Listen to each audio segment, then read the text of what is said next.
அம்மா வந்து சிரிச்சோன்னே பயந்துட்டான் அவன். என்னடா இப்படி சிரிக்கிறாங்கன்னு சொல்லி அவன் சிரிச்சுக்கிட்டே வந்து அப்படிதான் வந்து நேரா அவன் கழுத்தை பிடிச்சாங்க. கழுத்தை பிடிச்சு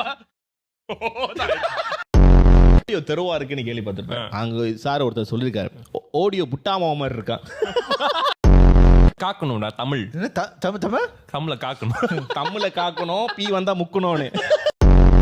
கைதியா பாதி கைதி. பாதி பாதி பாதி பண்டுவான். அது ஃபுல் கைதி இல்ல, அது கைதியோட பாதி கைதி வந்து பாதி கூதி. நான் நினைச்சேன் we can see the shit almost coming out. இல்ல அவன் வந்து டாய்லெட் டாய்லெட் போய் we can see the shit almost அப்படியே தொங்கி பேன்ஸ்ல அப்படி தொங்கி அப்படி போயிட்டு இருக்கு. என்ன பண்ணிட்டு வந்த வெட்டுக்குத்தா? இல்லங்க மாமா கார்ல நாசை குறைன்னு சொன்னாங்க. இதுக்கியாண்டா எங்க கூட நீவ தள்ளி போட்டோம் கீழே தரையில போட்டா. அப்ப தூக்கி அந்த like. So coming back to the Indian, நீ ஒண்ணுமே பண்ணலனா சொந்தக்காரன் அதான் பண்ணுவான். இதுதான் ஒண்ணுமே பண்ணல, இதெல்லாம் உருப்படாதுன்னு. நீ ஏதாச்சும் பண்ணிட்டனா இவன் எப்படி மேல வந்தான், அதுவும் சொந்தக்காரன் தான். நீ நல்லா இருந்தாலும் பிடிக்காம சொந்தக்காரன் தான், நீ நல்லா பண்ணா கூட பிடிக்காத சொந்தக்காரன் தான்.